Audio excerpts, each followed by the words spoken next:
Discours de Bruno Gröning, à Springe, chez Monsieur Kastorf, le 4 octobre 1958.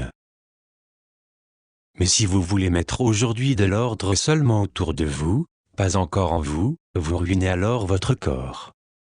Et seuls les hommes dont le corps était encore en ordre, où tout fonctionnait encore en lui, où il n'y avait aucun dérangement, ont pu faire tant de choses merveilleuses.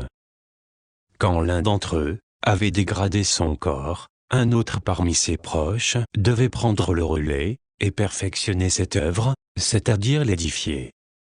Mais aussi en s'en tenant aux instructions de celui qui a reçu ses pensées, qui a commencé à réaliser ce travail, cette œuvre, cette merveille technique. Je ne veux pas dire que la radio existe déjà depuis des générations, non, c'est notre génération qui lui a fait voir le jour. Je veux dire qu'il n'y a pas si longtemps qu'elle est apparue sur le marché. On a longtemps travaillé à son développement, avant qu'elle n'y accède, avant qu'elle puisse être mise en vente, et que vous l'ayez aujourd'hui chez vous. La radio n'est déjà plus quelque chose de nouveau. Mais le corps lui est vieux, ce n'est pas non plus quelque chose de nouveau. Vous croyez le connaître, extérieurement oui, intérieurement non. Ce n'est pas nouveau la radio, mais avec la technique qu'il y a dedans, dites-moi si vous êtes en mesure de la réparer si elle tombe en panne, ou bien si vous connaissez les tenants et les aboutissants. Les connexions, pourquoi, pour quelles raisons il y a tant de bricolage là-dedans. Vous n'en avez aucune idée, voyez-vous. De l'extérieur, vous avez vu ces boîtes. Mais ce qu'il y a dedans et comment cela fonctionne, et comment il est possible de capter l'émission, cela, vous n'en savez rien. Mais c'est de la technique, la merveille technique. Et nous sommes une merveille divine. Ce que la radio peut faire, nous sommes d'autant plus capables de le faire, et de tout capter. Nous n'avons qu'à nous régler sur la longueur d'onde divine. Mais s'il vient quelqu'un qui vous entraîne vers le diable, vers le mal, vous vous réglez alors sur la longueur d'onde du mal. Je suis curieux de voir ce que c'est. Je peux essayer, je peux bien me mettre une fois à l'écoute de l'émission du mal. Cela existe aussi. Mais là aussi, cela signifie que vous captez vraiment l'émission du mal dans votre corps, ce qui a été le cas jusqu'à présent. Je crois que vous me comprenez maintenant. Je crois que vous savez maintenant ce qui compte vraiment. Cela dépend entièrement de la manière dont vous vous réglez, de votre capacité à vous régler. Et c'est une chose que vous devriez savoir. Oui, mes amis, vous avez un corps si merveilleux. Si je vous disais aujourd'hui ce dont vous seriez capable, si vous preniez vraiment possession de la force divine, c'est-à-dire que vous soyez tout d'abord digne de la capter, oh, vous pourriez accomplir énormément de bien. Vous avez sûrement déjà remarqué qu'un directeur d'entreprise, qui connaît exactement son métier, et qui est en possession de ses moyens, n'a pas besoin de travailler corporellement, qu'il lui suffit de dire seulement quelques mots dans la journée, et qu'il a une vue d'ensemble de l'entreprise, et remarque tout de suite si quelqu'un commet une faute, si quelqu'un bâcle son travail, il lui suffit de passer, et il est au courant de tout, car il est expert dans son métier, et il sait diriger tout cela, une grande entreprise. Il existe des directeurs d'entreprise qui sont à la tête de centaines et même de milliers d'employés. Cela ne leur pose aucune difficulté.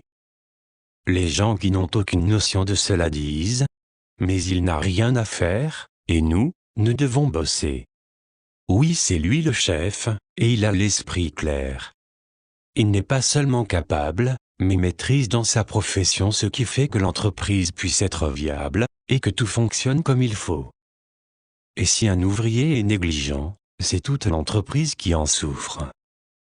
C'est exactement comme dans un mécanisme, disons un mouvement de montre, ou autre chose de semblable.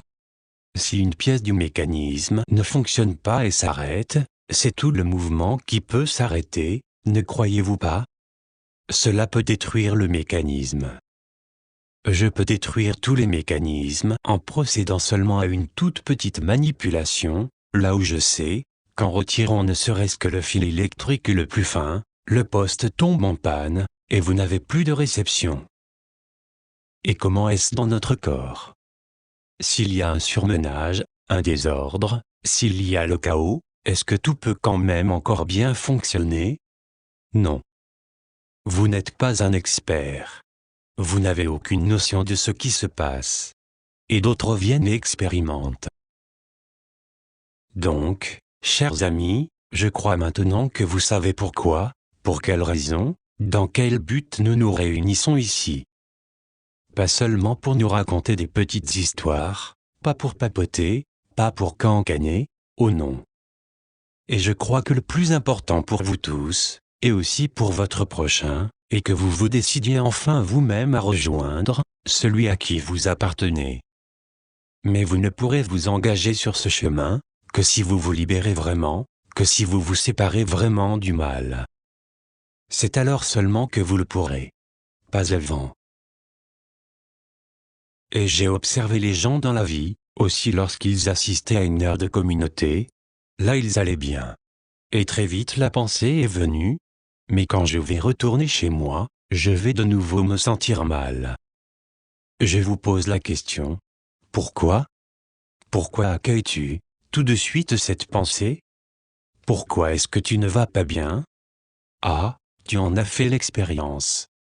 Ne devrais-tu pas savoir que c'est pour une autre raison? Que ton entourage n'est pas encore parfaitement bon, que c'est lui-même qui te dérange. Que tu n'aimes plus telle ou telle personne, que tu ressens de l'antipathie pour elle, et que tu ne fais plus que semblant d'être encore bon envers elle, mais qu'elle est toujours parvenue à apporter le dérangement. De sorte que tu ne t'es pas bien senti. Oui? Alors tu dois faire d'abord suffisamment d'expérience pour pouvoir la convaincre, et faire naître l'ordre autour de toi-même, dans ta famille, c'est important. Sinon ce n'est pas possible. Pour faire une comparaison, c'est exactement comme si on vous avait tiré d'une fosse, dans laquelle il y avait de la boue. Bien sûr, vous vous êtes sali.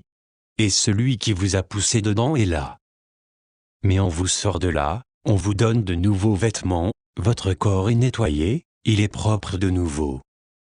Vous rentrez maintenant chez vous, il vous guette, et vous pousse à nouveau dans la fosse. Je vous le demande, chers amis, cela a-t-il servi à quelque chose qu'on nettoie votre corps, extérieurement dans ce cas, car il est terrestre, et qu'on vous donne de nouveaux habits? Cela n'a aucun sens, c'est inutile. Que dois-je faire avant de vous laisser partir? Il faut que j'aille voir celui qui vous a poussé, et le rappeler à l'ordre et lui dire « Ne refais pas cela, sinon tu vas atterrir dans la fosse, et ça ne te plaira pas. » Bien sûr qu'on ne doit pas le faire tomber dedans, mais c'est pour lui donner la preuve de la façon dont il se sentirait, et il serait toujours sale, et dirait « Non, je ne veux pas de cela, je ne sais pas ce qui m'a poussé à faire cela. » S'entendant alors dire la vérité, il dira aussi la vérité. Il ne savait pas, non, il a été guidé par le mal, il a été entraîné par le mal, à faire le mal.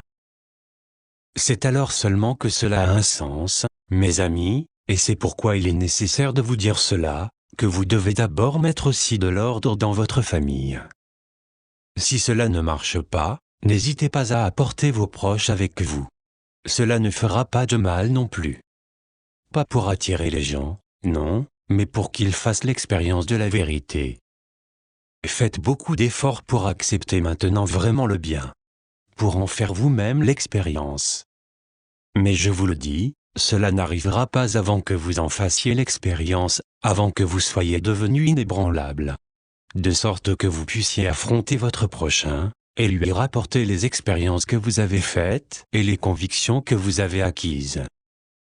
C'est alors seulement, chers amis, que cela ne peut plus se produire, et que le mal ne peut plus non plus s'emparer de lui. Et vous ferez alors encore d'autres choses, vous laisserez le calme pénétrer toujours davantage en vous, et constaterez ensuite que l'ordre est réellement revenu dans votre corps. Les gens disent si souvent que l'homme a besoin de calme. Il a besoin de calme, oui, mais qui va chercher le calme? Qui a décidé de le faire? Qui a accueilli le calme en lui? Il n'était pas en mesure de recevoir le calme en lui, car l'agitation était autour de lui.